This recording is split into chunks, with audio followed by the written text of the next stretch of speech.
शेर सिंह है, बाहर के शेर सिंह है कि घर के भी शेर सिंह है। शेर सिंह जी ने कहा क्या क्या मतलब, क्या मतलब? बोले जब आप बाहर आते हैं तो सबको डांटते रहते हैं, तुमने ये नहीं किया, तुमने ये नहीं किया, तुमने ये नहीं किया, लेकिन जब घर के अंदर जाते हैं तो आपकी आवाज भी सुनाई नहीं देती। कारण क्या है? शेर सिंह जी ने कहा एक समस्या है, मैं घर का भी शेर सिंह हूँ और बाहर का भी शेर सिंह हूँ, लेकिन जब घर के अंदर जाता हूँ तो शेर के ऊपर शेरा वाली सवार हो जाती है। सुनती रुक गया सुखाई, देखो काम प्रताप बढ़ाई। पत्नी का रुख देख करके आज दशरथ जी महाराज सूख गए। तो तुलसी बाबा ने कहा ये दशरथ सूखे क्या? बोले दशरथ नहीं सूखे। बोले कौन सूखा? बोले देखो काम प्रताप बढ़ाई।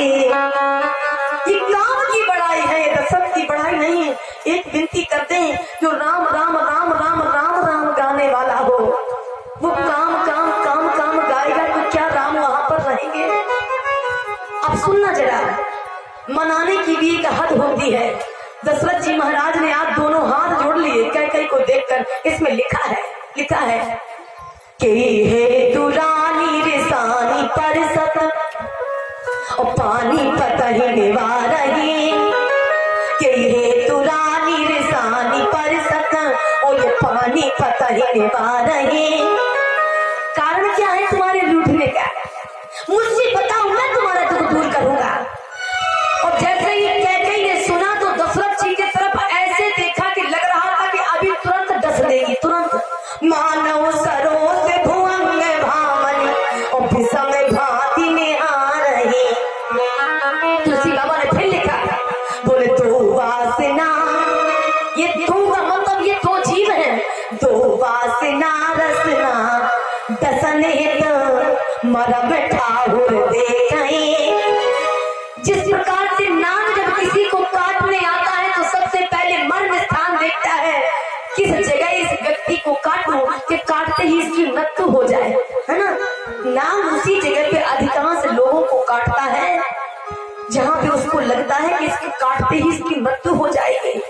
कैकेयी भी आज नागिन के रूप में दशरथ जी को देख रही है, मानो उस जगह को ताक रही है कि इसको काटते ही इनकी तुरंत मृत्यु हो जाए। मैं मैया कैकेयी के लिए ऐसा नहीं कहती, लेकिन तुलसी बाबा ने यह भाव दिया तो उसकी उपमा बता रही हूँ कि माता के लिए नहीं कह सकती, माता के लिए नहीं कह सकती, माता कैकेयी वीरांगना है।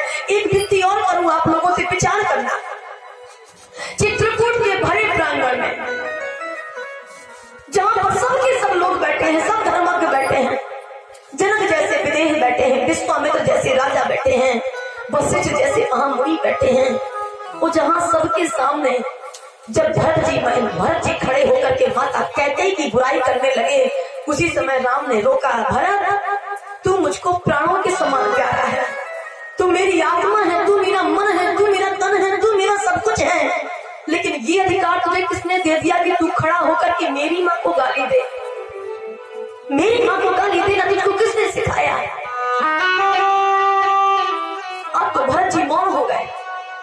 एक बात का विचार करना, जिस सज्जन का पक्ष त्रिलोकी नाथ स्वयं ले ले, त्रिलोक को चलाने वाला स्वयं पक्ष ले ले, तो हमको तो लगता है उस व्यक्ति में किसी प्रकार का फिर तो दोष नहीं रह जाना चाहिए।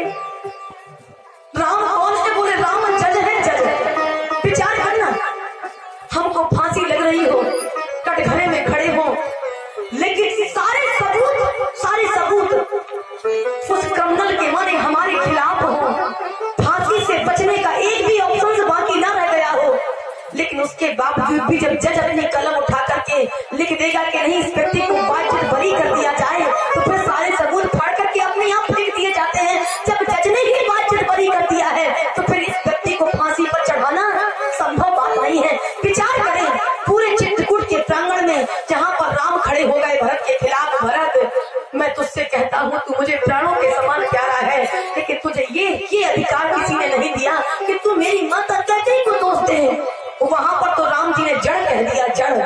अब वो चाहे भरत के संकेत के लिए हो, चाहे पूर्ववासियों के संकेत के लिए हो, या जिसने भी कैकेयी की बुराई की हो उसके लिए है। वहां पर राम जी ने कहा जननी दोष देह जड़ते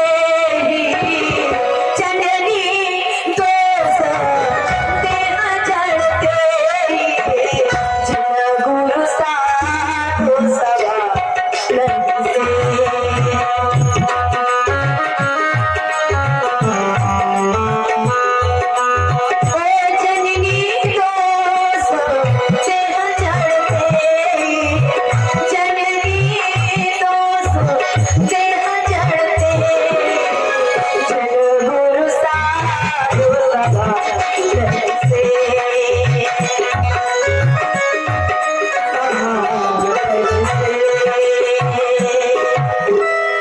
विचार करें, जगत को रचाने वाले उस पिता ने माता कैकेयी का पक्ष ले लिया।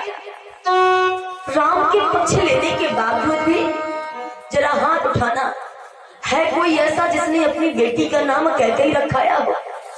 जल्दी से कैकेयी सुनने को नहीं मिलता। राम ने अगर पक्ष लिया है तब तो हमको शहर से अपनी बेटी का नाम कैकेयी रखा देना चाहिए होता था, है ना? अभी तक तो कई कैकेयी हो गई होती नाम की, लेकिन हर नाम मिलता है, लेकिन कैकेयी का नाम नहीं मिलता। तुलसी बाबा से जाकर के पूछा गया, महाराज कारण क्या है जिसका पक्ष स्वयं राम ने लिया हो, लेकिन उसके बावजूद भी आज तक कैकेयी का कलंक नहीं मिटा? इसके पीछे का कारण क्या है? बोले इसके पीछे का केवल एक ही कारण है। जिस समय कैकेयी रूठ करके उसको भवन में लेटी थी ना, वो जब दशरथ जी महाराज के सामने इसने दो प्रस्ताव रखे, पहला वरदान तो ये दीजिए कि मेरा भरत राजा बने, और दूसरा वरदान ये दीजिए कि राम 14 वर्ष के लिए वनवास चले जाएं। उस समय दशरथ जी महाराज ने कैकेयी के पैर पकड़े हैं, समझना, कैकेयी के पैर पकड़े के कैकेयी राम और भरत मोई दुई आंखें, सत्य कहूं शिव शंकर साखी, मैं राम की शपथ खा के कहता हूँ, राम की कसम खा के कहता हूँ, भारत में और राम में मैंने कभी कोई अंतर नहीं समझा। अच्छा तू ही बता, व्यक्ति की दो आंखें हैं और दो आंखों के लिए कहा जाए कि तुझको कौन आंख प्यारी है, दाएं की बाएं? अगर तुझे बाएं प्यारी ना हो तो इसको निकाल दे, और दाएं प्यारी ना हो तो इसको निकाल दे। लेकिन सामने वाले व्यक्ति को तो दोनों आंखें प्यारी हैं। कैकेयी मुझे भरत भी प्यारा है, कैकेयी मुझे राम भी प्यारा है, मुझे दोनों बेटे प्यारे हैं। अगर तू कह दे ना तो शीश मांग अब ही देव तो है, तू कह दे तो मैं अपनी गर्दन काट के अभी दे दूंगा, अभी। लेकिन राम बेरह जन मानस मोही, शीश काट अब ही देव तो ही, अभी की अभी जस्ट मैं अभी तुझको अभी गर्दन काट के देता हूँ। लेकिन देख, गर्दन काटने के दर्द से मैं मरूंगा तो मुझको वो दर्द नहीं होगा। दशरथ जी से किसी ने पूछा था, महाराज मरने में तो वैसा ही दर्द होता है ना, गर्दन काटेंगे तो दर्द होगा, राम के विरह में मरेंगे तो दर्द होगा, लेकिन आप गर्दन काट के मरना चाहते हैं, इसमें आपको कौन सी खुशी मिल जाएगी? दशरथ जी महाराज ने कहा एक खुशी मिल जाएगी। कौन सी? अरे ये दशरथ मर गया तो मर गया, लेकिन अपने जीते जी राम को वनवास नहीं जाने दिया। दशरथ मर गया तो मर गया, लेकिन आन बान शान नहीं जाने दी। दशरथ मर गया तो मर गया, लेकिन एक बात नहीं जाने दी कि रघुकुल रीत सदा चले आई, प्राण जाए पर वचन न जाए। अरे लेकिन राम की वचन तो वैसे भी आपको चला जाएगा ना, जो कैकेयी को वचन दिया है तो वो वचन तो वैसे ही चला जाएगा। अगर कैकेयी ने वरदान मांगा है कि राम को वनवास दीजिए तो वनवास देना पड़ेगा। विनती करें, कैकेयी का क्या कारण है कि राम भी पक्षपात करके कलंक नहीं धो पाए? इसके पीछे का एक कारण है, दशरथ जी महाराज ने कैकेयी को श्राप दे दिया। कैकेयी, आज मैं तुझे ऐसा श्राप देता हूँ कि मैं तो मैं रहा, जगत का आधार भी तेरा, पाप तेरा, कलंक नहीं धो पाएंगे। वो श्राप दे दिया, तोरे कलंक, तेरा कलंक मोर बचता, तेरा कलंक और मेरा पछताना। दशरथ जी महाराज से पूछा, महाराज कौन सा पछताना? दशरथ जी ने कहा मेरा पछतावा ये रह गया कि मरते मरते में मुझे तो मरना ही है, राम के विरह में निश्चित है कि मुझे मरना है। तो फिर पछताना किस चीज का? बोले पछताना इस चीज का कि मैं, मेरी आत्मा ऊपर पछताती रहेगी कि अगर मैं रात भर के लिए कैकेयी के भवन में ना गया होता तो शायद मेरे राम का राज अभिषेक मेरी आंखों के सामने हो गया होता। श्राप दे दिया, बोले तोरे कलंक और मोरे पछताओ, मुयऊ न मिटाए न जाइए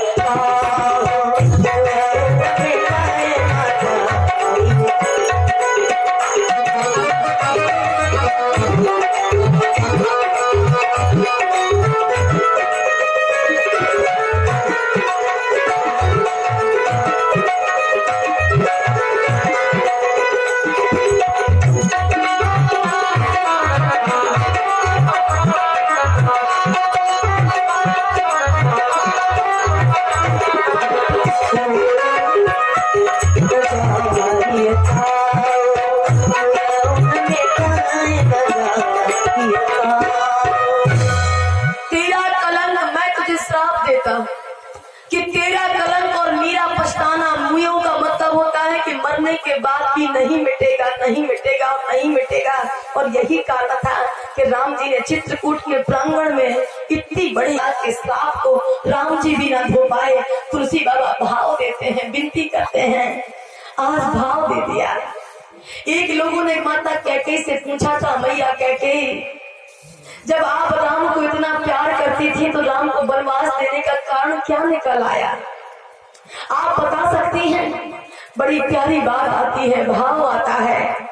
जिस समय देवासुर संग्राम हुआ ना, सब लोग जानते हैं कि माता कैकेयी ने दशरथ जी का साथ दिया था, अपनी उंगली डाली थी, साथ दिया था। ये कथा सबको आती है, कोई ऐसा नहीं है।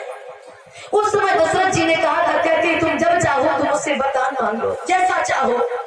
उस समय कैकेयी ने कहा था, महाराज समय आने पे मैं वरदान मांगूंगी। दशरथ जी ने कहा था, कैकेयी एक वरदान नहीं, तुम दो दो वरदान मांग लेना, मैं तुझे दूंगा। तूने आज मुझको बचाया है, मेरे प्राणों को बचाया, राम को जीत लिया। जीतने के बाद आज कैकेयी भी खड़ी है और वहीं पर दशरथ जी खड़े हैं। 33 करोड़ देवता, 33 कोटि प्रकार के देवता आज सामने हाथ जोड़कर दशरथ जी के सामने खड़े हो गए, जय जयकार करने लगे। दशरथ जी की जय हो, दशरथ जी की जय हो, महारानी कैकेयी की जय हो, सबकी जय हो, जय हो। लेकिन देवराज इंद्र दोनों हाथ जोड़ करके आया, माता सब लोग जय जयकार कर रहे हैं, हमको भी अच्छा लग रहा है, आपको भी अच्छा लग रहा है, लेकिन एक बात पूछना चाहता हूँ आपसे। कैकेयी ने कहा, देवराज इंद्र पूछिए, क्या पूछना चाहते हैं? देवराज ने कहा, माता एक बात बताएं, आज तो आपने हमको बचा लिया, इन राक्षसों के द्वारा आज बचा लिया, लेकिन समय आने पर ये राक्षस फिर से हम पर हमला करेंगे, फिर से हमसे युद्ध करेंगे। आपका शरीर भी दुर्बल होगा, आप भी बूढ़ी होगी, महाराज भी बूढ़े होंगे, जिंदगी भर कोई किसी का साथी नहीं होता। हमारी देवताओं की तो यही दुर्दशा है कि हमको राक्षस खा ही रहे हैं, लेकिन जब जब हमारे ऊपर कष्ट पड़ेगा तो हमको बचाने कौन आएगा? हो सकता है आगे चल के फिर से कोई कष्ट पड़ जाए, कौन बचाएगा हमको? उस समय रानी कैकेयी ने भाव बस इनको वरदान दे दिया, देवराज चिंता ना करो, समय आने पर ना जब कभी कष्ट आएगा ना तो हमारा वंश ऐसे ही थोड़ी रहेगा कि आज हमने पुत्री है तो कल भी हमने पुत्री रहे। परमात्मा हम पर कृपा करेंगे और मैं बचा देती हूँ। हमारे घर में जो सबसे बड़ा बेटा होगा, सबसे बड़ा बेटा, उसको हम देवताओं की सेवा के लिए दे देंगे। कैकेयी ये नहीं जानती थी कि बड़ा बेटा मेरे गर्भ से होगा, कि बड़ा बेटा कौशल्या के गर्भ से होगा, कि बड़ा बेटा सुमित्रा के गर्भ से होगा। वो तो केवल वचन हार गई, वचन दे दिया, जो भी बेटा होगा हम देवताओं के लिए दे देंगे। लेकिन विनती करें, राम छोटे हैं, सब लोग इस कथा को जानते हैं, छोटे हैं राम जी। कैकेयी माता आंगन में खड़ी थी, राम जाके अट्टालिका में खड़े हो गए, एक पैर आंगन में लटका लिया, दीवार से नीचे कर लिया। आज कैकेयी ने देख लिया मेरे राम नीचे गिर जाएगा, बेटा नीचे आ जा, नीचे आ जा। जीना से उतर करके नीचे आया। राम ने धीरे से तोतली भाषा में कहा, माँ कूद जाओ, माँ यहाँ से कूद जाओ।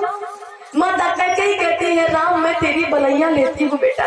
नीचे उतारा, मेरे लाड ने नीचे उतारा, लेकिन राम ने कहा, माँ आज तो ये राम कुछ मांग करके ही नीचे उतरेगा, मैं जल्दी से नीचे उतरने वाला नहीं हूँ, आज तो आपको कुछ मुझे देना पड़ेगा। माता कहती है, क्या चाहिए तुझे? अयोध्या में किस चीज की कमी है, क्या चाहिए? राम जी ने कहा, माता वचन चाहिए। किस चीज का वचन? वही वचन जो देवराज इंद्र को और देवताओं को देकर आई थी।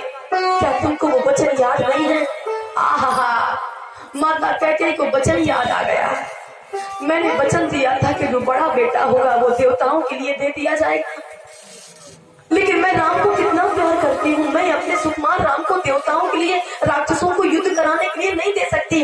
राम ने कहा, माता आज या तो तू मुझे वनवास देगी या तो मुझे मृत्यु देगी, दो में से या तो मैं नीचे कूदूंगा, नीचे आ कूद करके नीचे, या तो मुझे वचन दे इस समय आने पर तू ही मुझे वनवास देगी। देवताओं के लिए, गाय के लिए, गंगा गीता के लिए, गायत्री के लिए, संतों के लिए मेरा बलिदान करेगी। विनती कर दे आपसे, भाव आता है, कैकेयी जैसी वीरांगना नहीं हो सकती। वीरांगना देखना जरा, भाव आता है। दशरथ जी महाराज ने जिस समय ये वरदान दिया, राम लक्ष्मण सीता मैया का जिस समय वनवास हुआ, भरत जी को ननिहाल से बुलाया गया।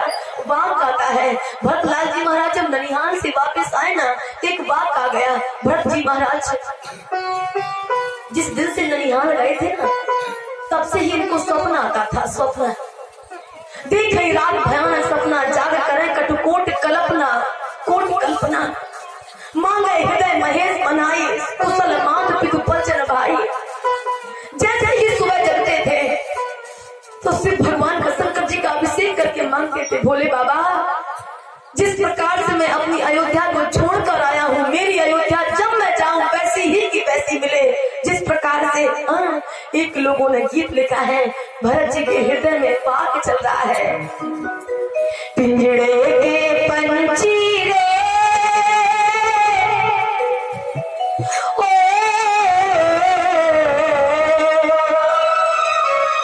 तेरा दर्द न जाने को, तेरा दर्द न जाने को, तेरा दर्द न जाने को, तेरा दर्द न जाने को।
आदरणीय पूज्य पिता तुल्य आदरणीय विधायक जी को मेरा कोटि कोटि प्रणाम। जानते हैं आज विधायक जी ने विशेष घोषणा की है। जैसे गुरैया माता की कृपा से यहाँ 2 साल कथा हुई, गुरैया माता की कृपा से यहाँ पानी की व्यवस्था हो गई और गुरैया माता की ही कृपा से आदरणीय विधायक जी के आदेश के द्वारा, कृपा के द्वारा, आदेश नहीं कृपा, हम सब लोगों के लिए माने